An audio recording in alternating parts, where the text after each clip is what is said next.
Après la salle d'attente, vous passez, enfin, moi, passe à l'oncologue.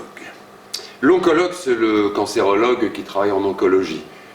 Je dis oncologue parce que ça fait moins peur. Honnêtement, c'est comme toutes les premières fois. C'est un peu effrayant. Vous vous souvenez de votre première nuit d'amour? De votre première blénorragie? Faut pas lui en vouloir à l'oncologue. Il est gentil, même s'il est juif, il est gentil, on va en faire une religion. Il n'est pas là pour vous condamner, enfin, pas tout de suite. L'oncologue, c'est le juge d'instruction de la maladie. Il ne condamne pas, il ne vous en veut pas spécialement, même si vous avez mené une vie dissolue, il instruit. Le 16-04 à 17h, je remarque que vous avez eu des comportements sexuellement, vous en êtes où? Êtes-vous prêt à vous battre?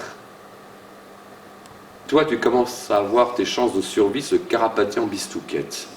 Et lui, mais peut-être qu'il s'en fout, que c'est pas son problème, ta maladie. C'est un homme comme un autre. Il a peut-être une femme un peu volage, peut-être même que tu la connais. Il ne peut ni le certifier ni s'assurer de son contraire. Le petit dernier n'a que 16,7 de moyenne en terminale. Lui n'a pas le temps de s'en occuper plus, alors que tu t'évertues à lui poser des questions de débutant sur tes métastases. Il n'en mourra pas, sa femme non plus. T'as le cancer, pas le sida. Il n'en mourra pas, mais rien, presque, n'empêche de le plaindre. Le fait est qu'il passe trop de temps avec toi et tes congénères. Alors ton petit cancer, qui évolue comme un nénuphar au fil des jours, concevez qu'il a peut-être autre chose à foutre. Imaginez, vous sortez du boulot, toutes les épiceries sont fermées. Comment trouver du gorgonzola? Votre femme risque de partir chez un de ses amants. Moi, je ne suis pas là. Je pouffe. Votre gamin va essayer de tenter de ne pas passer 4 heures à faire ses devoirs.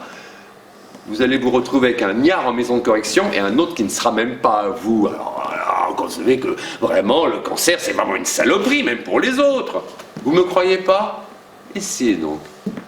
Parlez-en à votre entourage, histoire de savoir comment il morfle. Non, mais rassurez-vous, tous les cancérologues, mais appelez-les par leur vrai nom, bordel de Dieu, ne ressemblent pas à la caricature qu'on en fait par facilité. Le mien me rassure autant qu'il m'angoisse. Presque. Il veut des cours de jonglage. Je lui conseillerais plutôt des cours de théâtre, mais étant donné que c'est lui qui décide des traitements. Sinon, comme capilliculteur, je le trouve, en dépit de son embonpoint naissant, un peu léger. Coupe militaire, tendance légionnaire. Mais non, c'est pas pour vous. J'adore son humour. Il claviote, il en chie avec l'informatique et l'orthographe. Il est malade, peut-être. Cocu, sans doute. Ça vous laisse le temps de récurer vos regrets de mauvaise foi sur le paillasson de la mort. La vraie, celle qui tue. À quoi bon en parler? Il veut faire clown.